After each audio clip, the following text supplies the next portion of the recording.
Next one all pass filter. ఇది అనేది all ఫ్రీక్వెన్సీస్ని అలో చేస్తుంది, అంటే సిగ్నల్ యొక్క ఫేజ్ని చేంజ్ చేస్తుంది అనమాట. ఇది వేవ్ యొక్క టైమింగ్ని షిఫ్ట్ చేస్తుంది, దాని యొక్క స్ట్రెంగ్త్ ఎఫెక్ట్ అవ్వకుండా.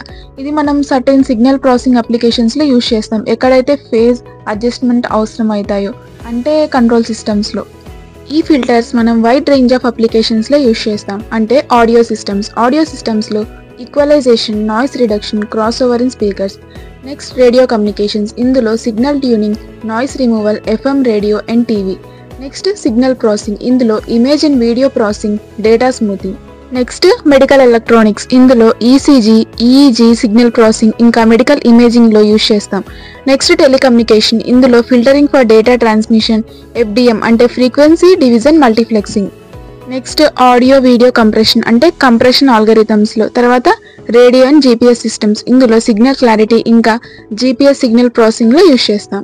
తర్వాత ఇన్స్ట్రుమెంటేషన్. ఇందులో మెజర్మెంట్ సిస్టమ్స్ ఇంకా ఫ్రీక్వెన్సీ అనాలిసిస్లో. ఇలా మనం చాలా అప్లికేషన్స్లో ఈ ఫిల్టర్స్ అనేవి యూజ్ చేస్తాం. ఈ ఫిల్టర్స్ అనేవి మన ఎలక్ట్రానిక్స్లో సిగ్నల్ని సపరేట్, క్లీనప్ ఇంకా మ్యానిపులేట్ చేయడానికి, అంటే వేరియస్ పర్పసెస్కి యూజ్ చేయడానికి, ఇంకా ఆడియో క్వాలిటీని ఇంప్రూవ్ చేయడం, ఇంకా కమ్యూనికేషన్లో డిజైర్డ్ సిగ్నల్ని ఐసోలేట్ చేయడం, ఇంకా మెడికల్లో నాయిస్ని రిమూవ్ చేయడం, ఇంకా మెజర్మెంట్ సిస్టమ్స్లో కూడా.